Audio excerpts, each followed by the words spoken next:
Big boss హౌస్‌లో ఎవరికి ఎవరు భయపడే పని లేదు. ఎందుకు అంటే ఎవరికి ఎవరు ఏమీ కారు. అందరూ ఒకేలా ఉండేవాళ్ళే. అందరూ బయట నుంచి వచ్చేవాళ్ళు. నువ్వు ఎవరిని చూసి భయపడవసరం లేదు. నీకు నువ్వుగా గేమ్ ఆడు. నీ గేమ్‌ని నువ్వు నమ్ముకొని ఉన్నంత సేపు నిన్ను బిగ్ బాస్ హౌస్‌లో ఈ అభిమానులు అభిమానందిస్తూనే ఉంటారు. నాకొక సైనికుడు కావాలి. అది నువ్వే కావాలి అంటూ నైనిక అయితే మణికంఠతో చెప్పడం అయితే జరిగింది. సైన్యానికి నువ్వు రాజు ఎందుకు కాకూడదు? నీలో ఒక బలవంతుడు ఉన్నాడు. ఆడిని బయటకు తీసుకురా అంటూ జైనిక అయితే గొప్ప బలాన్ని బిగ్ బాస్ సైన్యం లేని రాజు రాజు కాడు. అలానే చీఫ్ పవర్ఫుల్ అవ్వడానికి చీఫ్‌కి ఒక కేలెన్ కావాలి.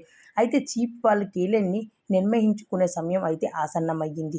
అది ఎప్పుడు బిగ్ బాస్ చెప్పారో అప్పుడు రెచ్చిపోయారు బిగ్ బాస్ హౌస్‌లో ఉన్న కంటెస్టెంట్స్ అందరూ. అయితే అప్పుడు నువ్వా నేనా అంటూ పోటీ పడుతూ ఒకరిని ఒకరు చీఫ్‌ని ఎంచుకునే ఆసన్నం చేసుకుంటూ ఉన్నారు. సో, అయితే నైనిక మాత్రం మణికంఠకు ఇలా చెప్తుంది. నీకు ఏ భయము అవసరం లేదు. నీ మనసులో ఏమనిపిస్తే అదే చెప్పు. నువ్వెవరికీ భయపడ అవసరం లేదు. ఎందుకంటే ఈ బిగ్ బాస్ హౌస్‌కి నువ్వు గేమ్ ఆడడానికి వచ్చావు అంటూ.